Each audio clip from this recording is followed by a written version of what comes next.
Hello, everybody, and welcome to Season 3, Episode 14 of The Weekly Wave. I'm Aaron Johnson, alongside my co-host, Derek Terrell. Right. Today, Not Matt Lyons today. What? No. Oh, yeah. sorry. Today we have Cream owner, or co-owner, I should say, Co-owner, right? Craig Perry. How you doing today? I'm doing great.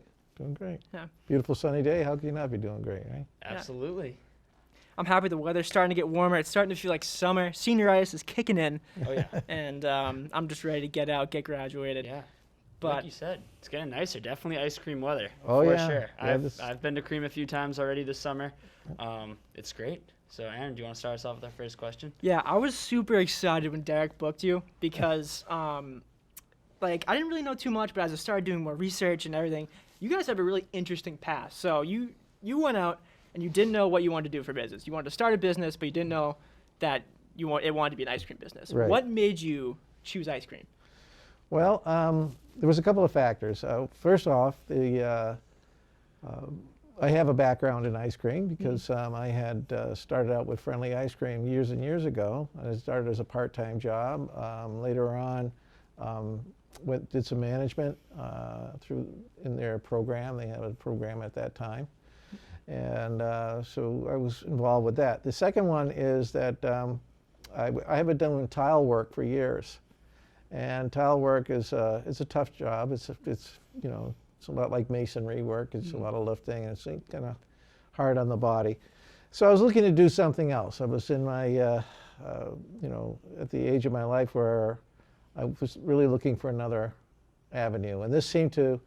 My wife called. She saw this ad, and she called the person of the previous owners of the location, and it seemed, she says, go take a look at it. She called me. I was actually out on another job, and she called me and she says, go take a look at this place. And so I went and I looked, and it needed some TLC at the time. It had been kind of, not as nice as we've tried. We could, but. Anyway, it had been sitting all winter long, and we looked at it, and we decided this could be a definitely possibility. We have to come in and make it our own. And it was known under a different name at the time, and but we had our own ideas of what we wanted to do. And so we came in and we decided on Cream was going to be the birthplace of Cream. Awesome. Sweet. Yeah, that's a great story. So I know that you are a co-owner. What's it like, owning a business with your wife? We don't always agree on everything, but I think we're a good balance. My wife is very creative, and she's in advertising, so she has that angle that she approaches it from. I'm kind of more of a nuts and bolts type of guy, so I'm on the ground. I'm looking at what we can do, how we can physically do that, how can we use the space. Being in the tile business, you understand, space concepts and things like that. You get a good feel for what'll work as far as machinery goes and things like that. And then so we do make a good combination. She comes up with a lot of the ideas, and then it's my expertise to make the idea come to life. Yeah. I was wondering about your website. Your website's so good. I got it compared to all the kind of local businesses. A lot of them just have like web pages, but you guys have a full-on website. It's updated. It's hip. I don't know. Yeah, you can do your online orders on it. Yeah. Right. But as I was reading through your website, I saw all the ingredients and where you get them from, and you guys go out of your way to get ingredients. We do. Where's the farthest you travel? Because I saw that you guys traveled Ohio to get ginger ale. Right. Well, when we first started doing it, my wife is from the Midwest, and she remembers a product called the Boston Cooler. Well, Boston Coolers are not from Boston. It's actually from a company that was on Boston Street somewhere in the Midwest. I'm not sure exactly what city in the Midwest, but that's where they originated from. And but it uses a particular ginger ale, and it's one that was only made in the Midwest. And the funny story was that our nephew was going to college in Ohio, and we would have him load up his car with all this ginger ale because you couldn't buy it locally. And he would bring it back, and we would just have him, when he would come back on school breaks or whatever, bring some ginger ale, bring that Berner's ginger ale. That's and awesome. so that's how we got it in. But the furthest away that we've gotten is actually in Canada. We actually import our marshmallows from Canada. We searched long time for a marshmallow that you could toast. Would be a nice toasting marshmallow because we're using a chef's torch to toast it. That would be nice and brown and crispy outside, but nice and gooey inside when it was done. And we tried several marshmallows. We even went to a couple of people to see if they could make a marshmallow for us. These are a gourmet marshmallow made by a company in Canada. And we just happened to find it by accident. We were up in Swampscott one day. My wife was shopping in a little supermarket up there and found these marshmallows, and we decided we'd test them out and try them, and they were like just perfect. Yeah.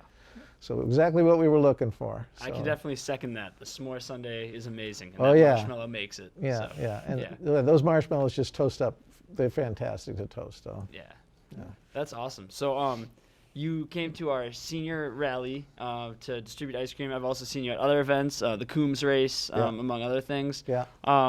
What's it like doing that? And, like, what's the process there? Well,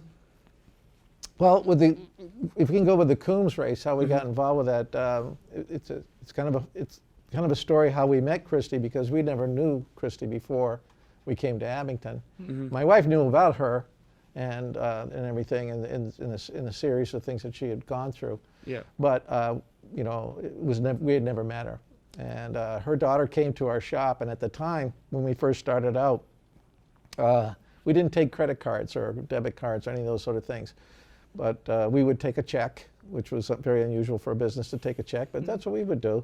Or if and the few times that people came and they didn't realize we didn't take a credit card, and her daughter was one of them. I said, "Do you live locally?" And she said, "Yeah." I said, "Well, bring the money back when you're next time you're here." And they were like, "Wow, that's incredible." But that's what we did. That's the way we started our business, and so Christy kept coming by to try to pay the bill and kept missing me. And it went on for 2 weeks, and I figured, oh well, they're not coming back or whatever. But in the meantime, she's been trying to pay the bill. She finally got connected with me, and then she told me about what was going on. And we made a donation the first year, just some ice cream. And then the next year, my middle daughter came, and she helped me scoop some ice cream. Yeah. And then the following year, we had the cart, and we just brought ice cream to the thing, and we just scooped. And it's a wonderful time. Yeah. It's a wonderful cause. And we just enjoy that so much. And then last year, of course, they didn't have the event. It was a more virtual event. But we were able to at least make up some coupons that they donated. So anybody who ran the event could bring in their coupon and they'd get an ice cream. Cool. We love doing those things. We love working with the school. We do the concerts up in the summer. The school events are just great events for us to do. We like supporting anything at the school. Anything that comes up with the schools, we try to support. And it's local like sports and stuff like that. So Awesome. we even have a Green Wave Sunday. Yeah. Sweet. Yeah. So. Yeah.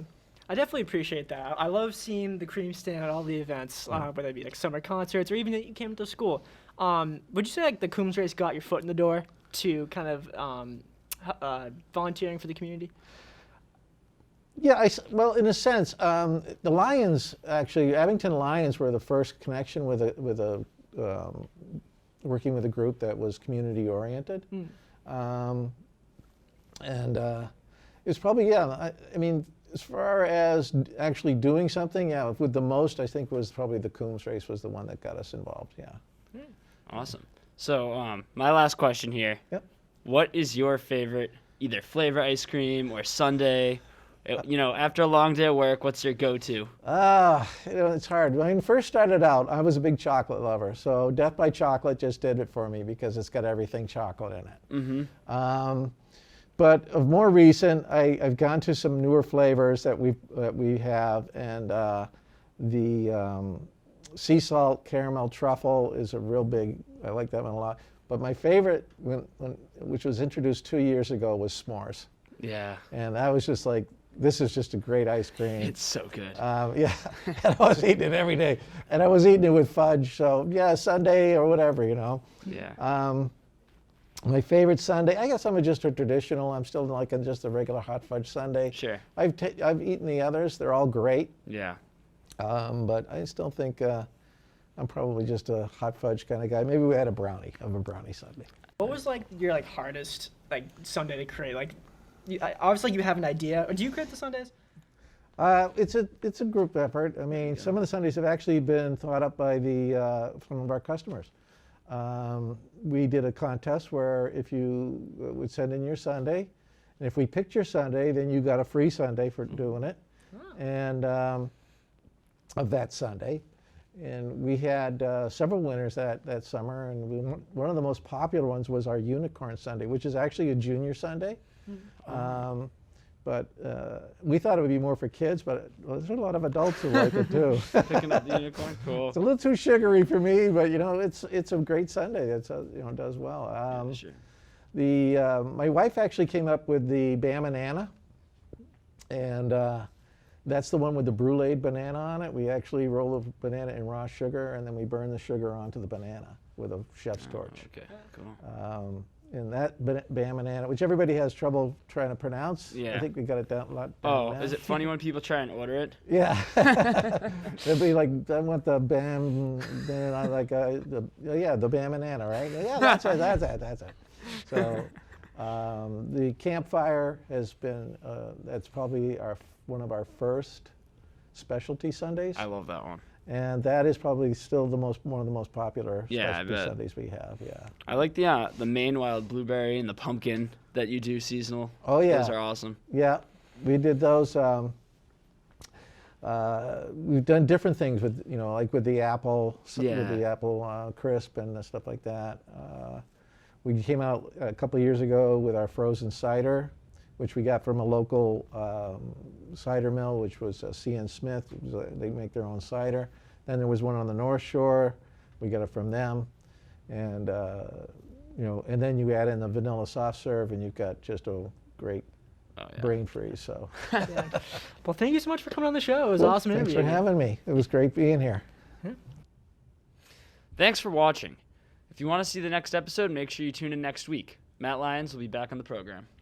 And make sure to follow us on all of our social media platforms, on our Twitter, Facebook, YouTube, maybe MySpace if we have it. But at the Greenwood Gazette or the Weekly Wave. Thank you, everybody, for watching.